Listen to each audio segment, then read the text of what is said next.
ಇನ್ನು ಬೆಳಗಾವಿಯ ಕಿತ್ತೂರು ರಾಣಿ ಚೆನ್ನಮ್ಮ ಕಿರು ಮೃಗಾಲಯದಲ್ಲಿ ಕೃಷ್ಣ ಮೃಗಗಳ ಸರಣಿ ಸಾವು. ನಿನ್ನೆ ಕೂಡ 2 ಕೃಷ್ಣ ಮೃಗಗಳು ಸಾವನ್ನಪ್ಪಿವೆ. ಬೆಳಗಾವಿ ಕಿರು ಮೃಗಾಲಯದಲ್ಲಿ ಕೃಷ್ಣ ಮೃಗಗಳ ಮರಣ ಮೃದಂಗ. 4 ದಿನಗಳ ಅಂತರದಲ್ಲಿ 30 ಕೃಷ್ಣ ಮೃಗಗಳು ದಾರುಣ ಅಂತ್ಯವನ್ನು ಕಂಡಿವೆ. Very unfortunate. 38 ಕೃಷ್ಣ ಮೃಗಗಳು ಇದ್ವಂತೆ, ಇಲ್ಲಿಗೆ 30 ಸತ್ತಿವೆ. ಇನ್ನು 8 ಕೃಷ್ಣ ಮೃಗಗಳು ಮಾತ್ರ ಇದೆ. ಅವನ್ನು ಆರೈಕೆ ಮಾಡ್ತಾ ಇದ್ದಾರಂತೆ.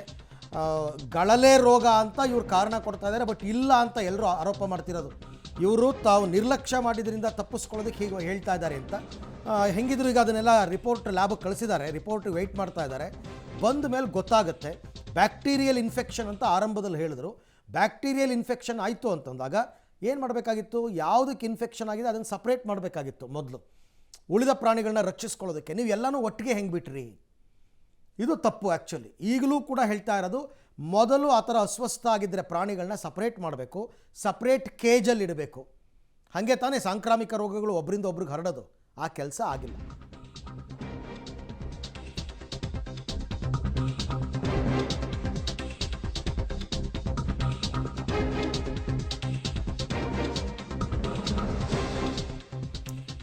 ಮೂವತ್ತೆಂಟರಲ್ಲಿ ಈಗ ಬಾಕಿ ಉಳಿದಿರುವಂಥದ್ದು 7 ಅಷ್ಟೇ ಅಂತೆ. ಯಾಕೆ ಅಂತಂದ್ರೆ ಇವತ್ತು ಬೆಳಗ್ಗೆ ಮತ್ತೆ ಒಂದು ಕೃಷ್ಣ ಮೃಗ ಸಾವನ್ನಪ್ಪಿದೆ ಅಂತ ಹೇಳಿ ಮುಗಿದೋಯ್ತಲ್ಲ. ಇನ್ನೇನಿದೆ, 38 ಮುಗಿದು ಹೋದಂಗೆ ಆಯ್ತು ನಿಮ್ಮ ಲೆಕ್ಕಾಚಾರಗಳು. ಇನ್ನು ಯಾವಾಗ ಇರಬೇಕ್ರಿ ಆಫೀಸರ್ಸ್ಗಳಲ್ಲೆಲ್ಲ ಈ ರೀತಿಯಾಗಿ ಸಾವನ್ನಪ್ತಾ ಇವೆ ಅಂತೇಳಿ? ನಿಮ್ಮನ್ನು ಯಾಕ್ರಿ ಸಂಬಳ ಕೊಟ್ಟು ಇಡಬೇಕು ಅಲ್ಲಿಗೆ?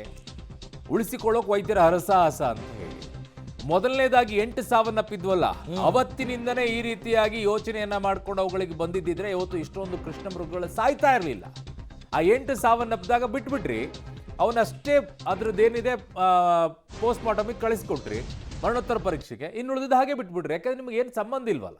ಇದೇ ರೀತಿ ಮನುಷ್ಯ ಯಾವುದಾದ್ರೂ ಒಂದು ಏರಿಯಾದಲ್ಲಿ ಹಿಂಗೆ ಸಾಯ್ತಾ ಇದ್ದಿದ್ದಿದ್ರೆ ಬಾಯ್ ಬಡ್ಕೊಂಡು ಓಡಾಡ್ತಾ ಇದ್ರಿ ಎಲ್ಲರೂ ಕೂಡ.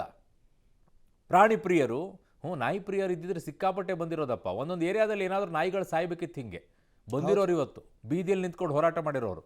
ನನ್ನ ಸಹೋದ್ಯೋಗಿ ಈಗ ಬೆಳಗಾವಿಯ ಪ್ರತಿನಿಧಿ ದಿಲೀಪ್ ಕುರಂದ್ವಾಡಿ ನನ್ನ ಸಂಪರ್ಕಕ್ಕೆ ಸಿಗ್ತಾ ಇದ್ದಾರೆ. ದಿಲೀಪ್, ನಿಜಕ್ಕೂ ಕೂಡ ಒಂಥರ ಸಂಕಟ ಆಗ್ತಾ ಇದ್ರಿ ಅವುಗಳನ್ನು ನೋಡ್ತಾ ಇದ್ರೆ? ಅಲ್ಲಿರೋರಿಗೆ ಯಾರಿಗೂ ಹಾಗೆ ಅನಿಸ್ತಾ ಇಲ್ವಾ? ಅಲ್ಲಿ ಕೆಲಸ ಮಾಡೋರಿಗೂ ಹಾಗೆ ಅನಿಸ್ತಾ ಇರ್ಬೋದು, ಏನೋ ಅವರು ನೋಡ್ಕೊಳ್ತಾ ಇರ್ಬೋದು, ಬಟ್ ಬಹಳ ದೊಡ್ಡ ನಿರ್ಲಕ್ಷ್ಯ ಇದರಲ್ಲಿ ಸ್ಪಷ್ಟವಾಗಿ ಕಾಣಿಸ್ತಾ ಇದೆ. ನಾನಾಗಲೇ ಹೇಳ್ತಾ ಇದ್ದೆ ವಿಚಾರದಲ್ಲಿ, ಏನಾದರೂ ಬೀದಿ ನಾಯಿಗಳೇ ಹಿಂಗೇನಾದರೂ ಸಾವನ್ನಪ್ಪಿದ್ದಿದ್ರೆ ಇವತ್ತು, ಅಥವಾ ಒಂದು ಏರಿಯಾದಲ್ಲಿ ಮನುಷ್ಯ ಈ ರೀತಿಯಾಗಿ ಸಾಯ್ತಾ ಇದ್ದಿದ್ದಿದ್ರೆ ಇವತ್ತು ಬೀದಿಯಲ್ಲಿ ಹೋರಾಟಗಳು ನಡೀತಾ ಇತ್ತು. ಇವಕ್ಕೆ ಯಾವ್ದು ದಾದ ಪೀರಿಯಡ್ ಇಲ್ವಲ್ಲ. ಸತ್ತು ಮರಣೋತ್ತರ ಪರೀಕ್ಷೆ ಮಾಡೋ ರಿಪೋರ್ಟ್ ತಗೋ ಮುಗಿದೋಯ್ತು ಅಷ್ಟೇ ಅಲ್ವಾ ದಿಲೀಪ್? ಅರುಣ, ಪ್ರಮುಖವಾಗಿ ಇದೀಗ ಬರ್ತಾರ ಮಾಹಿತಿ ಪ್ರಕಾರ ಅಂತಾರೆ ಇನ್ನೂ 3 ಕೃಷ್ಣ ಮೃಗಗಳು ಸೀರಿಯಸ್ ಆಗಿರುವಂತದ್ದು, ಅವರಿಗೆ ಟ್ರೀಟ್ಮೆಂಟ್ ಅನ್ನ ನಡೀತಾ ಇರುವಂತದ್ದು. ಅಂದ್ರೆ ಈಗ ಸಾವಿನ ಸಂಖ್ಯೆ 31ಕ್ಕೆ ಏರಿದೆ. ಇನ್ನು ಉಳಿದಿರೋದು ಕೇವಲ 7, ಅದರಲ್ಲಿ 3 ಇನ್ನೂ ಕೂಡ ಸೀರಿಯಸ್ ಇದೆ ಅಂತ ಹೇಳಿ ಒಂದು ಅಧಿಕಾರಿಗಳು ಮಾಹಿತಿಯನ್ನು ಕೊಡ್ತಾ ಇರುವಂತದ್ದವರು. ಪ್ರಮುಖವಾಗಿ ಇಲ್ಲಿ ಏನಾಗಿದೆ ಅನ್ನೋ ಡಯಾಗ್ನೋಸ್ ಆಗ್ತಾ ಇಲ್ಲ, ಯಾವ ಟ್ರೀಟ್ಮೆಂಟ್ ಏನ್ ಮಾಡ್ಬೇಕು ಅನ್ನೋದು ಕೂಡ ಗೊತ್ತಾಗ್ತಾ ಇಲ್ಲ ಅವರು. ಹೀಗಾಗಿ ಬಹಳಷ್ಟು ಶೋಚನೀಯ ಸಂಗತಿ ಅಂತ ಹೇಳ್ಬೋದು. ಯಾಕಂದ್ರೆ ಕೃಷ್ಣ ಮೃಗಗಳಿಗೆ ದಿಲೀಪ್, ಕೃಷ್ಣ ಮೃಗಗಳಿಗೆ ಮಾತ್ರ ಈ ರೀತಿ ಆಗಿದೆಯಾ? ಅಲ್ಲಿ ಬೇರೆ ಯಾವ ಪ್ರಾಣಿಗಳು ಕೂಡ ಇಲ್ವಾ?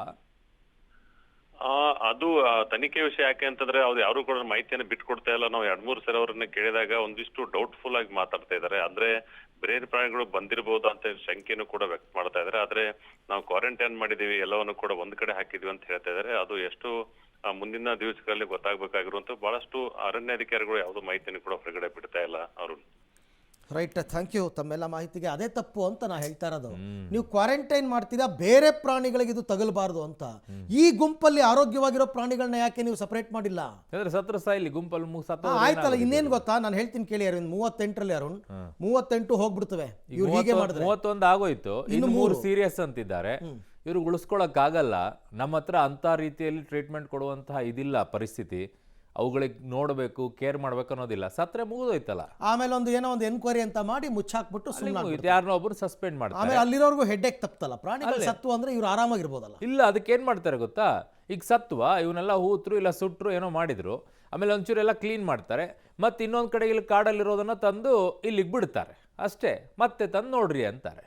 ಕಾಡಲ್ಲಿ ಪಾಪ ಸ್ವತಂತ್ರವಾಗಿ ತಿಂದುಂಡುಕೊಂಡು ಬದುಕಬೇಕಾದ ಪ್ರಾಣಿಗಳನ್ನ ತಂದು ಝೂನಲ್ಲಿಡೋದೇ ತಪ್ಪು ಅಂತ ನನ್ನ ವಾದ. ಅದ್ರಲ್ಲೂ ಕರೆಕ್ಟಾಗಿ ನೋಡ್ಕೊಂಡಿಲ್ಲ. ನೋಡಿ, ಮೈಸೂರಿನಲ್ಲಿ ಒಂದು ದೊಡ್ಡ ಝೂ ಇದೆ, ಆ ಥರದ್ದು ಒಂದು ಸಣ್ಣ ಕೆಲಸ ಆಗಲ್ಲ ಅಲ್ಲಿ. ಇಲ್ಲಿ ಮೇಂಟೆನೆನ್ಸ್ ಇಲ್ಲ, ಎಲ್ಲ ನಿರ್ಲಕ್ಷ್ಯ ಅಷ್ಟೇ. ಅದಕ್ಕೆ ಹೀಗೆ ಪ್ರಾಣಿಗಳು ಸಾವನ್ನಪ್ತಾ ಇರೋದು.